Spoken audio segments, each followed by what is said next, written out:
When I found out we were pregnant with my son Eli, it was literally like getting struck by lightning. Like I had no idea what I was going to do next. I had been an award-winning sound designer, a failed entrepreneur, and now a bartender. It's like, how many times do I have to start over? You listed in priority order in my ideal world based on my life experience, based on what I know of my family, based on what I know I want to be as a person. This is what it would look like ideally. If I act as though work is a priority, I build a business that doesn't make room for my family. If I act as though my family is a priority, I build a business that honors the time a family requires. I'm stacking skills required to honor priorities so that I win at home first.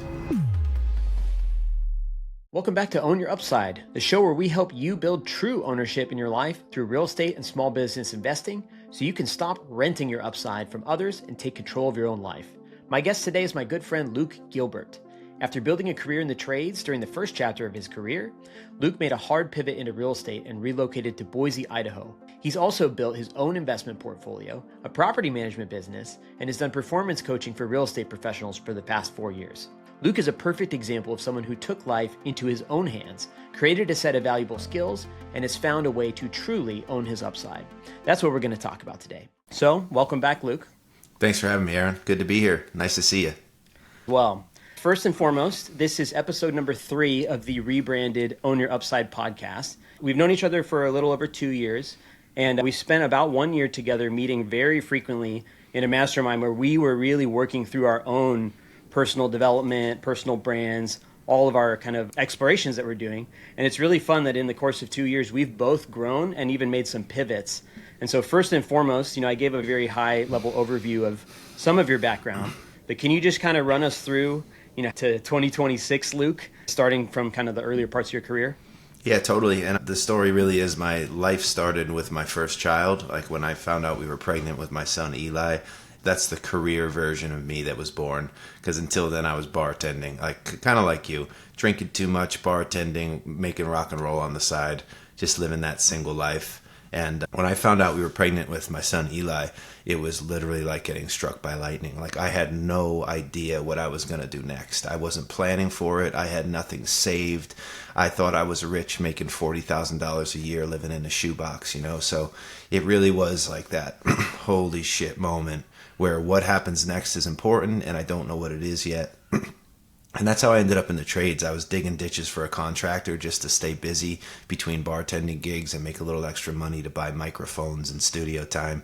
And he noticed my energy shift when I found out we were pregnant. And he was like, well, maybe it's time to start your career, Luke. And I laughed out loud, like, my career in what? I had been an award-winning sound designer, a failed entrepreneur, and now a bartender. It's like, how many times do I have to start over?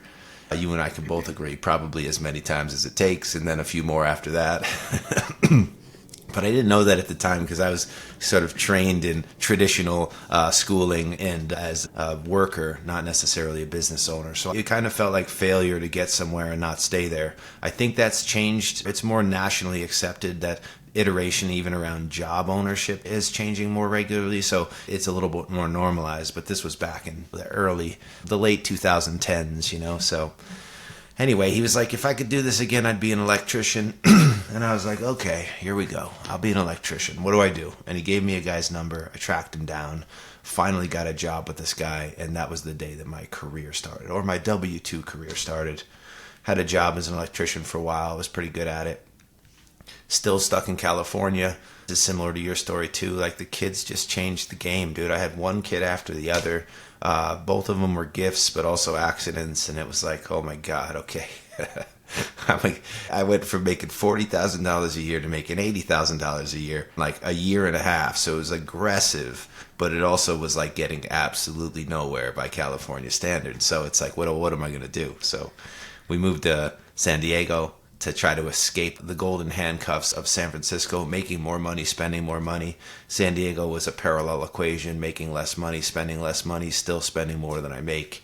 And that brought me to Idaho, which I came here as a union electrician, which, just before we started here, you and I were jamming about W-2 employment as an asset. And I would say, being a union electrician was an asset in that the stability allowed me to jump state lines flawlessly. Like legitimately bought a house out of state without the job yet because the union was going to carry me there. So I think there are these moments, like your narrative is W-2 as an asset. I want to attack that, but also like I have experienced the utility of a W-2 as a stepping stone. It got me to Idaho. I jokingly say I made more money owning my house than I did working in this town for the first 4 years here. That's not untrue. My timing into, I came to Idaho for all the right family reasons, and it was a visible opportunity as an electrician. They're building this town faster than you can even note it. Like you drive down the street and there's a community you've never seen before that seems seemingly built overnight. I mean, it's an insane construction boom out here. So the stability play was there, but I didn't realize that I was jumping into what became the fastest appreciating market over the next 4 years nationally. And I happened to buy a house for like $200,000 right before when we got here. So that gave me this interesting perspective of like, oh my gosh, the cost of someplace can significantly outpace your ability to increase your wage. And so I'm down at the union hall arguing with these old stubborn men about how we're going to negotiate our contract because I could feel it getting away from me. It literally was like, who's this new asshole in the back who won't shut the hell up? Because I'm like, guys, like we had so many problems with the way we had negotiated every 6 months between two different it was insane, the rat's nest that I had walked into. And I was working next to this 63-year-old guy who he had a 3-year-old son, which was like, what? Like, good for you, buddy, And I'm like, well, hey, the good news is you're going to retire soon. And he went, ugh. And I was like, what's the matter? You don't want to spend time with your son? And he's like, no, I mean, I've only been at this 20 years. And I was like, only? Like, I'm 35. That's more than half my life. What do you mean only? And he's like, well, my pension looks like about $2,000 a month. And that was like a record scratch for me. It was literally like somebody stopped the music. I'm standing on a ladder looking at this guy, and I'm like counting on my fingers and toes. I'm like, okay, I'm 35 years old. By the time I'm this guy's age, I will have made a pension of $2,000 a month. Like, wait a second, dude. Like, this isn't what I thought it was. This idea that somebody else is going to manage your money for you, and this idea that, like, stability is even achievable, and this idea that the union was a good idea because there's people there advocating for you, all of it came crumbling down in that conversation. And it was probably 4 months later I had quit the union and went out on my own as a contractor to hedge against, to bridge my current experience into entrepreneurship and my real estate license, because I built a building. A real estate agent who was dressed well walked in and sold the condos per unit and made 3 years' salary for me in the course of 7 sales. And I just realized I was on the wrong end of the equation. So it was almost like this project was my thesis as an electrician. We came out of the ground on a 75-unit building. I touched every unit in there from rough into finish, and was the foreman's right-hand man. And it also was the project that broke my career as an electrician. And I went hard into business ownership. I've always had that drive. I was dying inside as an employee. I think people around me were starting to recognize that. A buddy of mine was like, you look depressed. And I'm like, you know what? I think I am depressed. And so everything just kind of came crashing down around that particular project, which was also the Phoenix rebirth. It's like sometimes something has to break for you to make a change. My internal persona was dead at that point, and redefining that person brought me into entrepreneurship. But that's how I ended up in Idaho. And then you find out pretty quickly that real estate agency and sales is where the money is. Contracting is where the hand-holding and the problems are. And it's a management position, not an ownership position. So weighing the two against each other, I did twice as much work as a contractor and had 3 times as many problems. And I did half as much work as a real estate agent and made twice as much money. So right about 6 months into that journey, I stopped entirely contracting. I had even whittled it down to we only paint exterior homes. Like, I turned into a painting company over that journey, and it's still, the math wasn't mathing. There was no reason to pursue that angle. I jokingly, I did a lot of door knocking to get started. I jokingly say you knock on a door as a painter and then you're also a real estate agent. It's like showing up as the nurse and then saying I'm also the doctor. Like, those two things don't work. So I had to pick a position. I picked real estate agency, won Rookie of the Year that year, went on to become the #1 volume producing solo agent at the brokerage. And it's been a wild ride, man. In the meantime, as a real estate agent, you have a job, not a business. If you have to be the operator, you're an operator, not an owner. And you can be an operator and an owner simultaneously, but that's self-employed. That's not business ownership. So as a real estate agent, battling against self-employment has been a study of mine. It's a 3-year iteration at this point. Built a sales team. Building a sales team in the real estate space, it's transient workforce. Not 85% of real estate agents don't make it through their first year. So a training program is essential, and also a churn platform. You have to expect the turn. Building that had its own problems because when people aren't winning, they're losing hard. So it was kind of like, why am I starting a business as a real estate agency when my job will make me more money if I leave that stuff alone? That brought me into coaching because I really liked the mentorship part, but I didn't like the team support piece. And then iterating through that, I ended up building AI employees because there was just this pivot that happened for me around the understanding of leverage.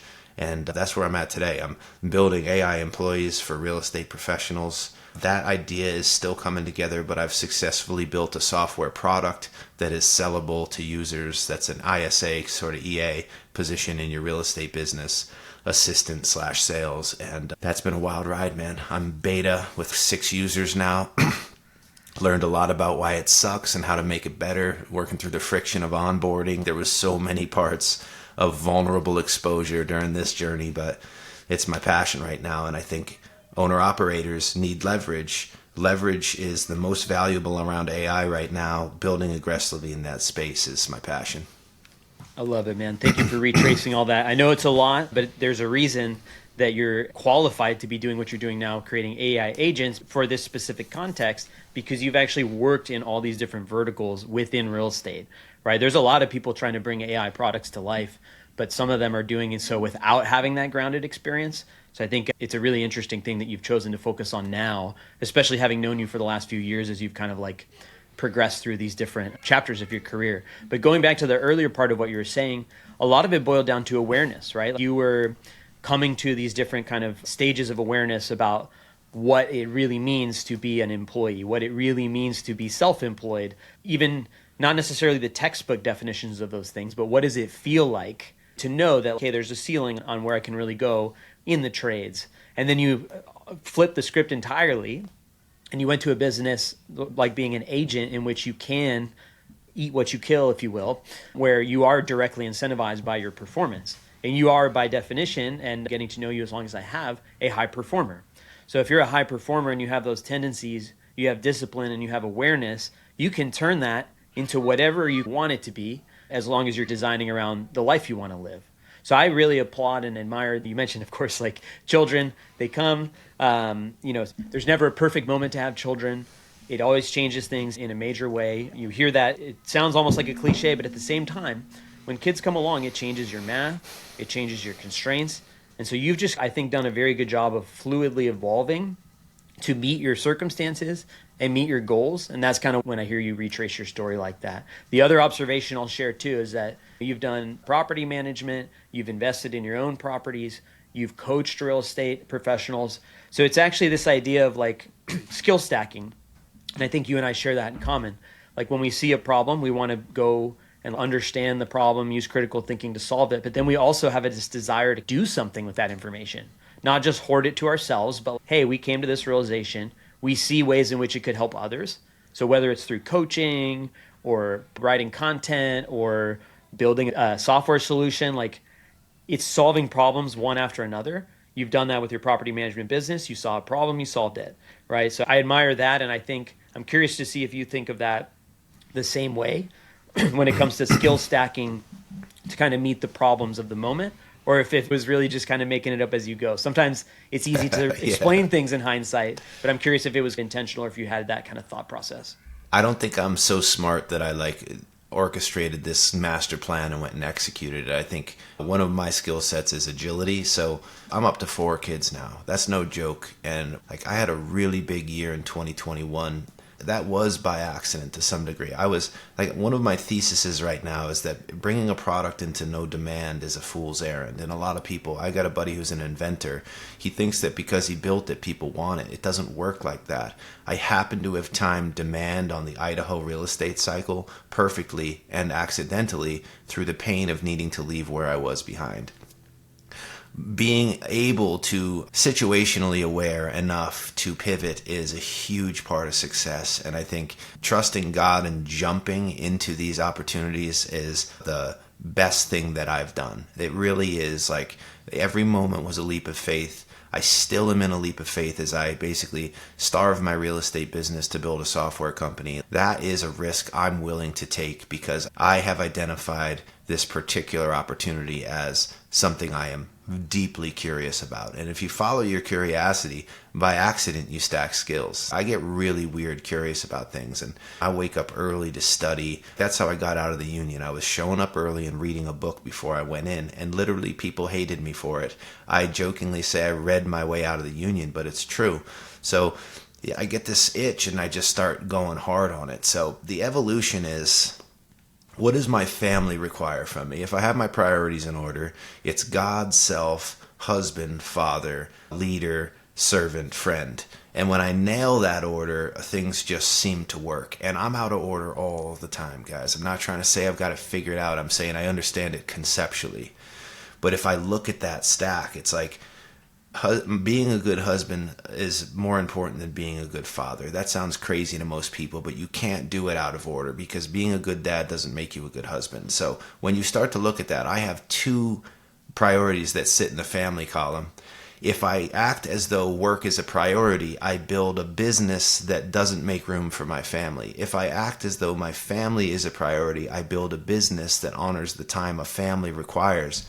And that study has been remarkably vulnerable. I'm not good at it, and none of it seemed possible when I got started. But I'm in software because of time control. Like, the agency is, the currency is availability. I don't have that now because often I'm with my kids. I can still answer some phones. I can still do some things. I could do reactive work, but I can't do deep thinking around my children. So I have these, if my real estate business is a job, and what I need is a business so that at some point I could step out of it as the owner, I realized putting time and energy into real estate agency was a fool's errand, and I needed to be working on stacks that could get me out of the business, which is a leverage play, which is how I evolved here accidentally in reaction to my family. Maybe accidentally is not giving myself enough credit, but I have carved out a space so that my life honors my family first, and my business has to be imaginative enough that it can earn what I earn as a real estate agent and work with much less availability and potentially less hours in. So I have to fail into this. It's not like conceptually you can understand this, but you also need to realize that it is stepping stones towards a finish line. It is not a leapfrog. There's no wormhole to get there. You need to build the wrong asset in order to realize what the constraints of that asset are enough times to be able to say out loud what the constraints are for this next layer. And then you need to build into it to figure out you didn't really understand it. I'm in that phase right now with the software piece. I can't say with certainty that it will succeed. I can't say with certainty that I know what it'll take, but I can say that the constraints of it are honoring my family, and so I'm 100% in on it while I literally ignore the responsibilities of continuing to build a real estate business.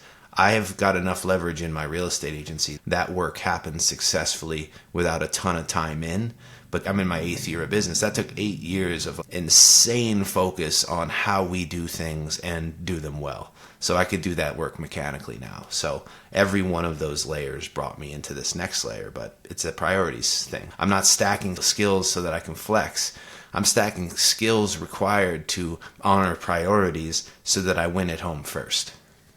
There's a very important point within there that you listed in priority order in my ideal world based on my life experience, based on what I know of my family, based on what I know I want to be as a person. This is what it would look like ideally. You had, I think, 7, right? Most people have maybe 2 or 3 or 4, let's say. I think by continuing to remind yourself of, okay, these are my stated goals, or these are my stated values. And if I'm building a business that's successful, but I'm running and gunning and I haven't seen my wife in 3 days and my kids, I'm gone before they get up and I'm back after they're asleep. Like that's arguably, depending on each person's individual definition of success, but your business can succeed, but your life cannot be where you want it to be. So I think, again, you mentioned door knocking, you mentioned all this stuff that you did that was very resourceful and scrappy at the beginning. It's front loading a lot of that effort to build enough of not only skills, but also momentum. Sounds like you're a leader now as well. And like you mentioned leverage many times. It's not just money leverage, it's time leverage. That's a topic you and I have spent countless hours talking about. And I know when you can place leverage on your time, especially based on a skill you've already built, I can think of almost no better leverage, right? Yes, it's of course money. You can generate higher returns if you use leverage to buy real estate or businesses. But at the same time, it's really taking back control of all your time is what we're all arguably after. So I think it's really cool that you've then taken all this life experience and especially the last 8 years in real estate, and you have the perspective with which to install that leverage, not only for yourself, but for others. So I've really enjoyed, and I haven't been able to consume your product or really like work. I'm not one of your beta testers, even though it sounds like maybe I should be. I would like you to explain a little more about what the actual product is and who is this built to serve?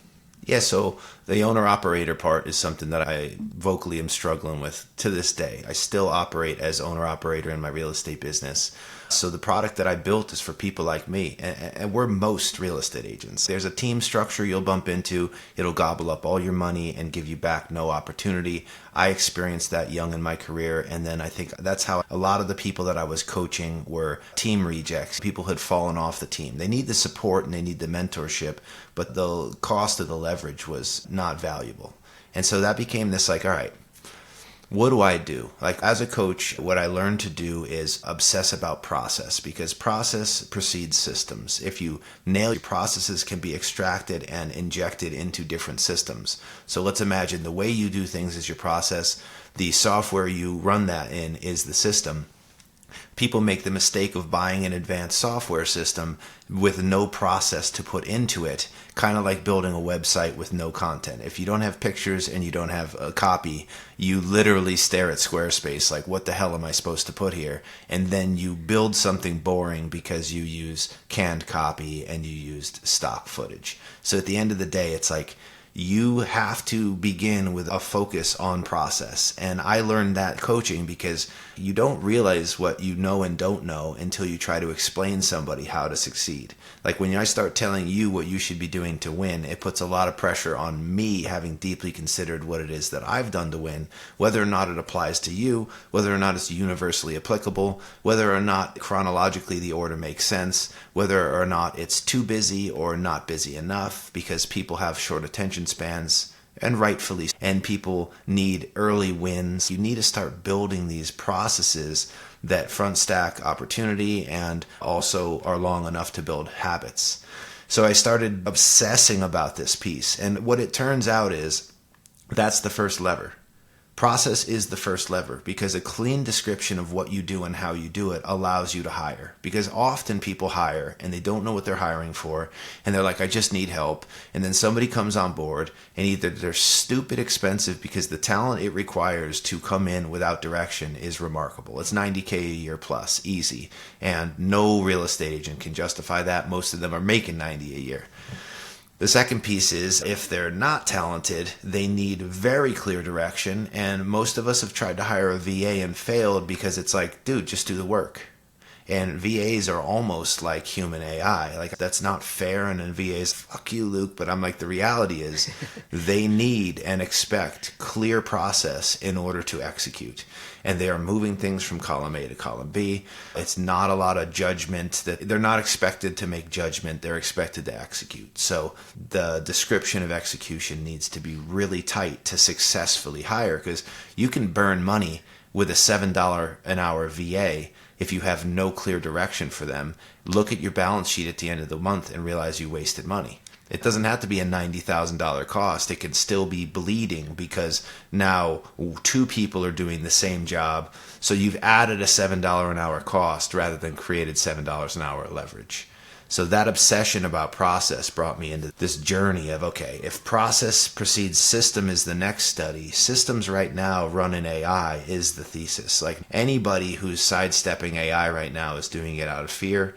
And I understand that too. If you'd caught me a year and a half ago, I'd have said never. It doesn't belong in my business. AI has made leaps and bounds over that year and a half to the point where now, as a software interface, vibe coding is actually possible. It's what I say about AI is it's the most natural human-machine interface that has ever been created. That's what it is, the ability to talk to a computer. So if you learn that and honor it, and you've already obsessed about processes, it becomes implementing your processes through a smart system. And that's been that journey for me of like, all right, you start from owner-operator, you got to get your own shit together. But when you're running your own business, it's pretty easy to do it sloppy. You start explaining it to somebody else, you realize you got to nail your process. Once you have a great process, the system becomes valuable. What's the most valuable system? Boom, we're in AI software. So I'm going to double back to a couple things you said earlier, right? And that I said about you. One is that you had experience in order to know, like anyone can create a process now on Claude or ChatGPT or pick their LLM of choice in 2 minutes by just simply prompting it and saying, hey, write me a description of how I would be a successful agent. And it can make them look smart really quickly. But if they don't have the actual experience and anything to bank on, it's very difficult for someone to know if they're going to be successful or not. I think there is going to be a rush of people trying to skip lived experience and trying to outsource that to AI. So I believe that these tools are incredibly valuable for people who have built those skills, have that perspective, have that experience, and it's an incredible, my favorite term I've heard for it is force multiplier, right? It takes Luke and all your capabilities and all your experience, and it allows it to amplify and multiply in ways that it would never have been possible before. But what do you say to the idea that if you never were the Luke that built that experience, that you would not get anywhere close to the same results? And how would you handle that with your clients who maybe are a bit newer in their career? Oh, 100%. I think you nailed it because right now, creative is cheap. Creative doesn't cost anything. Anybody could sit down at Claude Code and show up with a piece of software in minutes. Like, that's insane. And most people haven't even bridged that gap yet because it's so incredible, it's hard to imagine the possibility there. But then the reality is you get these 20 plus something kids that are coming into the tech space because like I ended up as a real estate agent because I started over as a construction professional when I switched state lines. They started me at a first year apprentice with a third year apprentice wage when I was a project manager running $15 million projects in California. So what happened to me was the barrier to entry for business ownership in the electrical space here. You had to be or name a master electrician to start a contracting business as an electrical company when I got here. I was like, I'm not waiting any longer. It took me 2 weeks and $600 to get a real estate license. The reason I got into it was low barrier to entry. Software is exactly that right now because what you used to need to know and the way your mind used to need to work, it doesn't anymore. Right now, software is an exercise of leadership and communication, which are two skill sets that only experience can really develop. So you watch these young guys jump in, and then people are making tons of useless things. It's almost like 3D printing. You could build a toy in 7 seconds for 15 cents. It doesn't mean it's even worth 15 cents. You know what I mean? So at the end of the day, the materials for 3D printing is probably more valuable than most of the things being printed. But then I read a book, I can't remember the book, but I read a book about a guy who built a prosthetic arm with a 3D printer and took an $80,000 application and made it $6,000. So the idea is like when you know what problem you're solving and you have the experience to know what won't work, or you've tried enough things to have an actual judgment perspective, you become very valuable in the software industry right now because every jackass is out there vibe coding. So then it's like they're solving problems that don't exist. They're building applications that are not useful. They're selling the sizzle, so they might have these moments, but I'm learning even as a well-developed real estate professional that translation into success is still an iteration for me. My beta phase has showed me what I thought would work and what doesn't, and I'm iterating through that. but that is vulnerable. That's also a leadership level. That's a communication piece. I'm meeting as a mastermind with a team that's in beta. I'm doing everything I can to continue the evolution into success with this product. Most people are not thinking that way. And vibe coding with good marketing can make quick money, but it is not the same thing as building valuable tools. Yeah. No, couldn't agree more. And you use the word leadership, I think 3 or 4 times throughout that.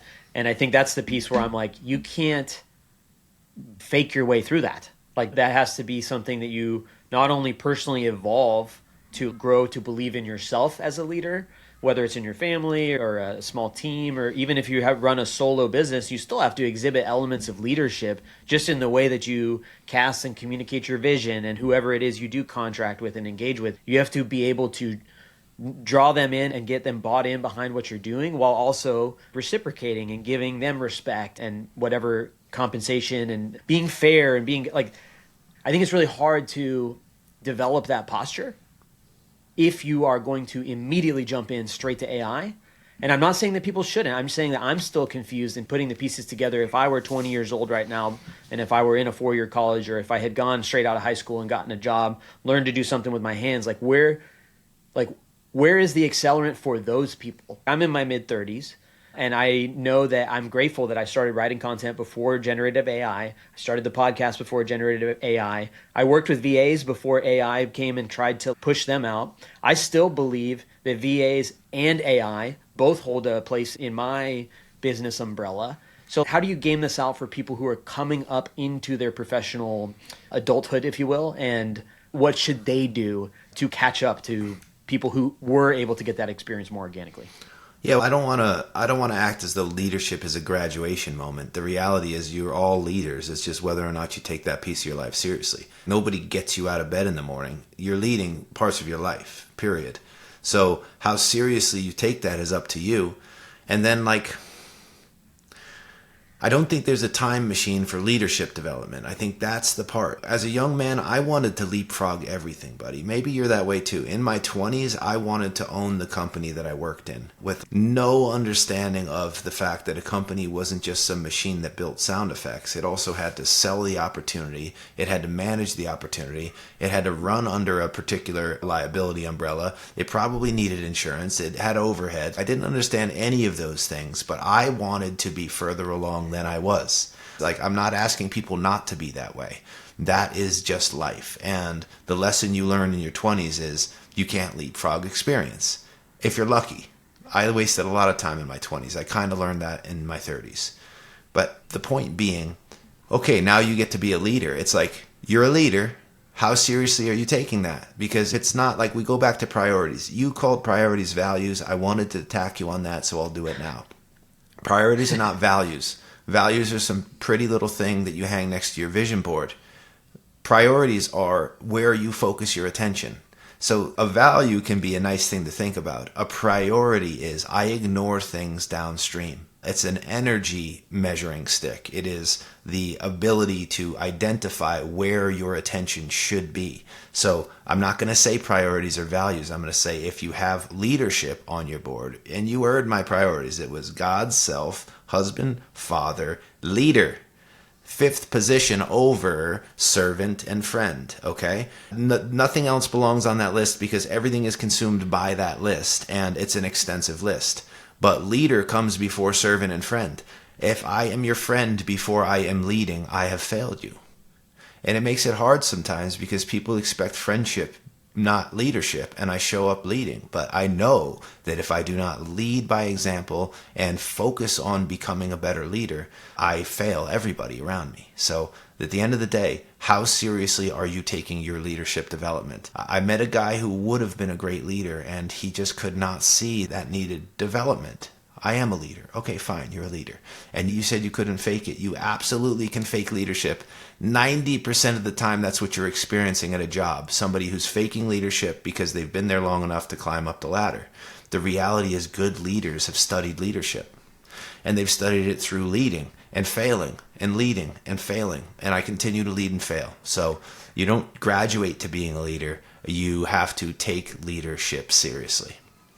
Yeah, no, I appreciate that. And I think it's more important now than it was before, if anything. And I believe investing in your personal development and your mindset and getting around people who are going to bring that out of you, whether or not you lead a giant team or not, that I believe in this economy with this set of technology and just the way things are shaping up, those who can grow into that posture are the ones that I think will be able to endure whatever noise and evolutions we have to go through.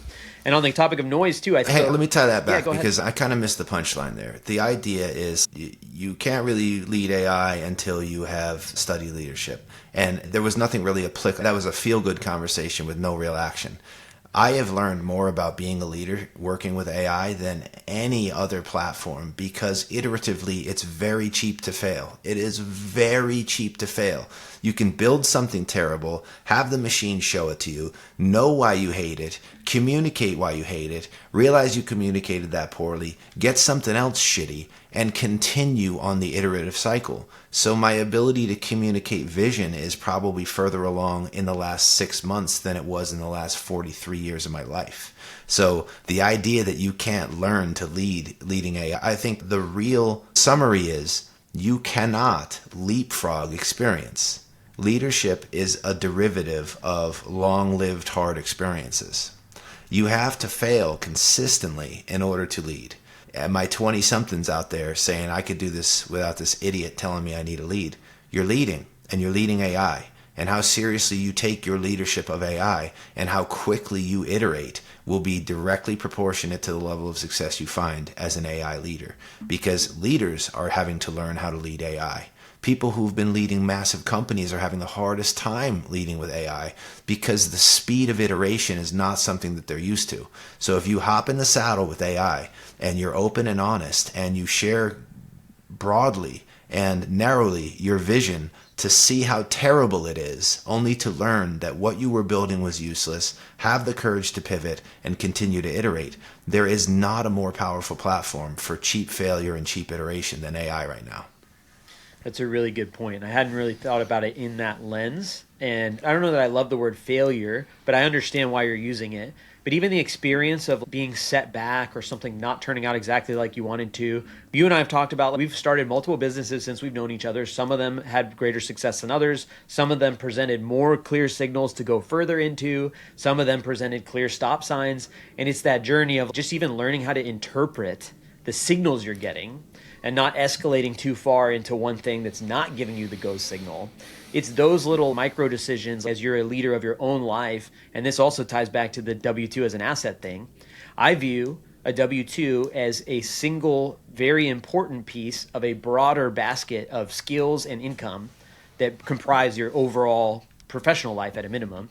I think at the beginning of people's career, generally speaking, their W-2 is going to be the highest income that they make, especially depending on what they do. And generally speaking, building side income streams and second sets of skills and bringing products to market, it's easier now, but that's not something that you can just boot up overnight generally into a $100,000 salary. So in the W-2, it starts out as a high concentration, but then over time, you can water these other plants. You and I are a bit more, some people preach that, hey, pick one thing and go singular on that. I agree in general. It's good to have a main thing. It's good to have a core thesis behind what you're doing. But I think one thing that you and I both do is that we build around that core thesis too. Right. Coaching business, any type of content. It's all meant to help process and capture the experience of what we're doing and apply it in different contexts that all serve one greater goal. So I think that's where the tying it all together and viewing it holistically instead of saying, oh, this is like, and this was the old theme of my show, this hybrid real estate professional, of you've got all these different identities and it's up to you to synthesize and communicate what it is that you're actually doing. Because I think a lot of people too, especially in the age of AI, it's like they're launching a project left and right and you kind of can't tell what they're all about. And so that's where that's the leadership element of being able to tell a story.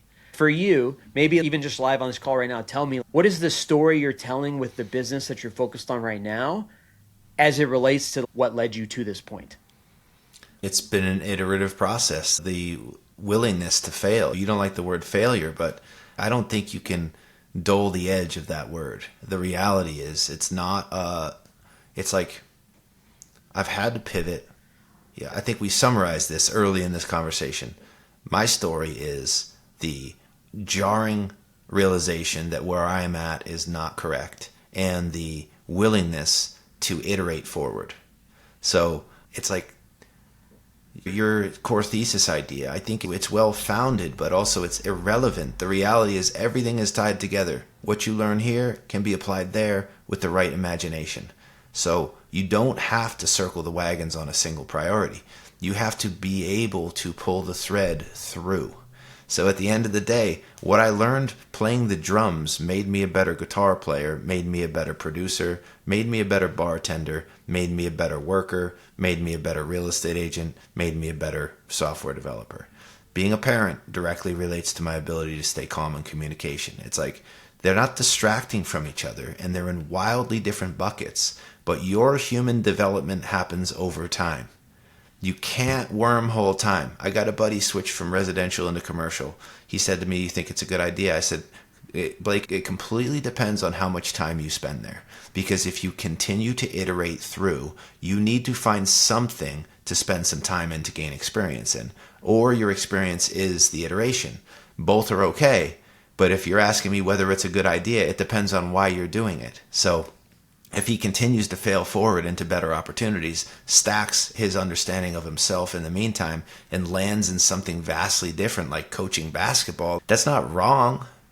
It's only wrong if you look backwards and consider it failure, or failure in the wrong direction. It's like you can't build from a core thesis if you don't have one. And if you can't synthesize a core thesis from everything you're doing, maybe you are wandering. Maybe you do need to ground around a core concept, but you also might just be looking at your basket of tricks the wrong way. I applied electrical work as a bridge into real estate agency, and I would say I have X-ray vision. I could see what's inside the walls.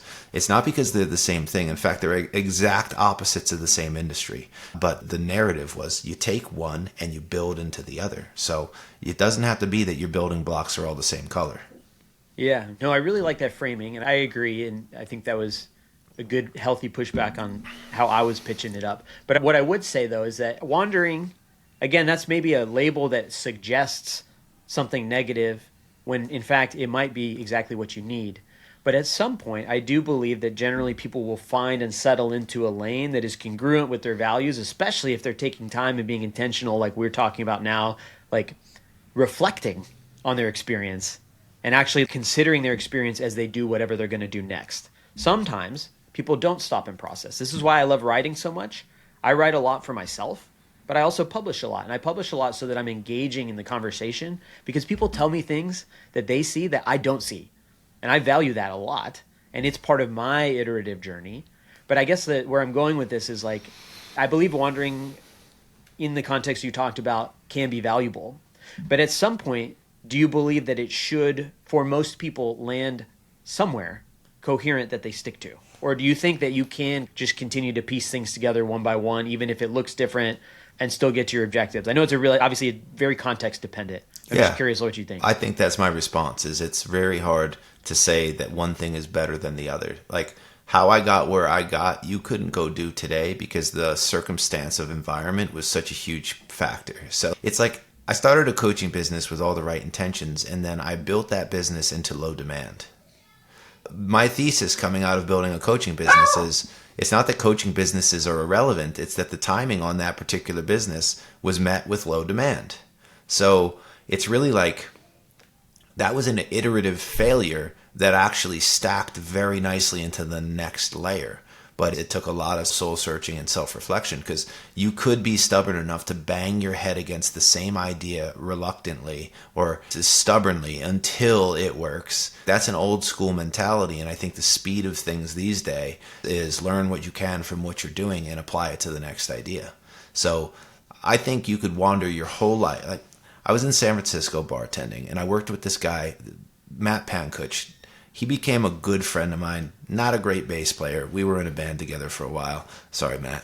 And it was like this. I'm like, well, you can't learn much about a place unless you spend some time there. And he's like, well, you can't learn much about spending time in a place unless you spend the time there. But you can learn about moving to places. So his reframe was like, it depends on what you're trying to learn about a place. You could learn what a place is like when you get there and not get the depth, but you can get really good at learning what it's like when you get there. So He was bouncing around. He became a truck driver and drove around the entire country. I didn't do that framing very well there, but the point being, you can do whatever the hell you want.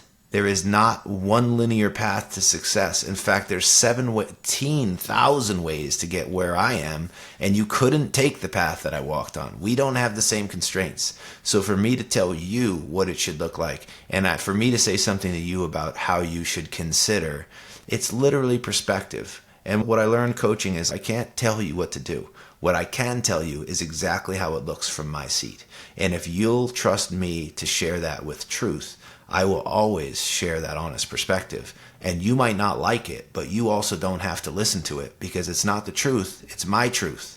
So you get to wander, you get to screw things up on your own, you get to have no idea where your life is going, and then maybe God will give you a child, and that will ground you someplace you don't want to be, and then you'll try to chase the variables, and then the variables will change, and then you'll iterate past them, and then you'll realize you're stuck, and then you'll change again. I hope that happens to everybody listening. Something will happen in your life, and your agility at pivoting because of the variables is much more important than the skills you've already acquired or the thing you've been circling. Because I had a deep identity as a musical professional, and like I literally had to murder that guy. Like I had to choke that guy to death when my children showed up. It was that painful, and it was also that freeing. So don't cling to anything. Continue to understand that your skill set has to evolve in order to survive in this next layer environment, and be willing to do the work. That's the nugget, man. Whoever made it 50 minutes into the episode, congratulations. I think we finally landed our conversation in a great takeaway. But no, I agree, man. And it's interesting because in that sequence, you're saying, I know you said, I hope this happens to everyone. I agree. But within the example, it included failure. It included things that would be considered negative occurrences in people's life, because sometimes that's what it takes to disrupt whatever pattern you were in before that maybe wasn't getting you to where you wanted to go. And also, I think it's okay to be like not where you're trying to get to, because that means that A, you've probably set goals for yourself that you're like striving towards, which is a strong motivator for most people. And B, it's okay to be on a journey without reaching the destination. I know you and I both share, like, we've had our own addiction journeys, and it's like part of what drives the addicts crazy is constantly trying to bridge the gap between where you think you are and where you think you should be. And it drives you nuts because you can't ever actually just enjoy the moment you're in and recognize that it's part of that path. And so I think that applies for sure in the context of a life journey for anybody, addict or not. Yeah, but you're not going to not fail. Here's the thing, like we talking about fail. You're not going to not fail. So then you take failure as feedback and you keep moving. And my experience is the size of the goal is irrelevant. Do not even worry about your goals, because the journey that you're on is the path. Like you get somewhere and you stand on the summit for 15 seconds and you look around and then you walk back down the hill. It's like you can't live up there. Even if you brought a tent, it is not an environment to live on. A goal is not a destination. So the reality is, like, you get to some of those things and you have to play that hand first. I'm not saying don't set goals. I'm like, you actually have to set some crazy goal that you don't think you can hit and go hit it to realize that there's no goal worth setting, because at the end of the day, either you're going to hit it or you're not going to hit it. And it doesn't matter unless it's a driving force in your life, which for some people it is. You iterate through enough success and failure around goals that you stop setting them. I don't know what my goal is this year. My goal is to continue to serve the people that I'm bringing in. Yesterday, I launched my Smart Agent AI system as an iteration of itself to sell itself. So it will cold email you and apply for a job in your business. It'll allow you to interview it, and that interview will close to a booked discovery call with me. That is an iteration of this idea that I've been on. Took a lot of failure to get there. It's not, I don't know what the end goal is. I'm like, I could say a number of customers, but I know that by the time I get to that number of customers, the goal will have changed. So don't be so destination focused. If at the end of the day, you can improve your current environment, you should. And if you continue to iterate, we'll call it skill stacking or experience or leadership study. If you look at what you're doing and you can find the crack and you can improve it, you're moving forward. That's my whole mantra now. Where's the friction? Find the friction, solve the friction. There's always friction.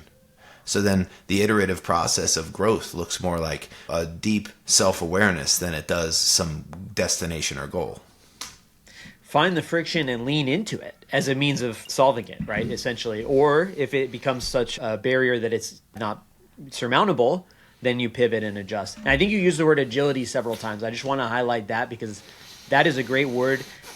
It implies that you've learned to trust yourself in the moment, whether good things present themselves or whether giant horrific occurrences happen. It's you trust yourself to be able to react in a way, even if it's not perfect, that you're going to navigate towards, I don't know, a better, you're going to get out of a hole if you end up in one because you've learned to trust yourself. And that's where I think the failure and the friction and all that stuff it's a feature, not a bug, right? I don't want to get into self-worship here either, because at the end of the day, I'm not so brilliant. The reality is I have faith in the fact that things will be okay. And I've had to not believe that long enough to actually realize, okay, so I bought a house in 2016. It became twice as valuable in the course of 4 years. That's not me being brilliant. That's this moment of taking the leap, knowing things are going to be okay. And by doubling down on that and giving it away, it's not because I'm so smart, it's because I am cared for. Whatever your sense of God is, He is present and He will make things okay. And then you swing for the fucking fences. Because if you're playing small, God does not care about you. If you're playing to your full capacity, every day you're leaving it on the field, that doesn't require a goal. That requires a belief in God and a self-awareness to know whether or not you lived up to your full potential that day. Those two things can take you just about anywhere. But right now, I'm literally ignoring my real estate business. I still have 3 things pending. It's not, oh, what's going to happen if I try to build software? It's like, I know that I have to do it, and I'm going to take the leap to do it. And talk about friction. I bumped into all of these real estate agents that had the same problem. They had a database they weren't servicing. I found that friction and I'm solving it. It's a big problem. If you look at the stats around what your CRM will bleed without you, the numbers are staggering. So you find a big problem, you solve it to the best of your ability, you leave it all in the field, you take the damn risk, and historically risk takers are rewarded. That's a God feature, not a self feature. I love it, man. I think that's a wonderful note to end on, and this will certainly not be the last time. I think it's the 3rd time we've done this together. Each time we end up going on really fun explorations and different topics. I appreciate that the 3 times that we've done this also have been at different stages, and we've been exploring and living exactly what you're talking about. I'm very excited to see where your AI agent business goes and also what it turns into, because I'm sure that what it is right now is not what it'll be 2-3 years from now. Guarantee and you're going to be on to solving another set of problems. But if people want to learn more about it, if they want to find you, what's the best way to do that? LinkedIn, probably. I'm the most focused there. Luke W. Gilbert. The William's important because there's a decent number of Luke Gilberts out there. But just to finish on this too, I have a software product that is ready for all real estate agents, and I have a custom-built agency that will put an AI professional into your business. I've learned a lot about building these things. It is not software. It is an employee. You got to understand that. You're not hiring software, you're hiring labor. And that's where AI outpaces software all day. So if you're out there and you have a VA that isn't working for you well, or you don't know how to level up into this next layer, which is owner-operator with leverage, I'm building tools exactly for you, and we can make it very custom. So if you're out there thinking about that and you're not sure how to integrate AI into your business, it's worth a conversation with me. I can't help everybody. I'm not brilliant. I can't solve all problems, but I'm very good at finding the friction and putting an AI solution behind it. I love it. You've captivated me. I might end up booking a discovery call myself. We should do that. I'm sure I could help you, man. Everything you're in the middle of, I understand. And at the end of the day, they're simple solutions. You just got to know how to implement them. AI is not good for everything either. I have a VA working on my team too. I'm not dumping on VAs. I'm just knowing the line between where you need a VA and where you need AI is part of the experience journey that I'm on. So my level of professional experience is unique in the software development space to solve these problems that I'm solving. I'm sure I could help you. Amen, my friend. Thank you again for coming on the show. We'll have to do it again soon, and I'll make sure all your contact info and everything is in the show notes. Thanks for having me. Catch you next time.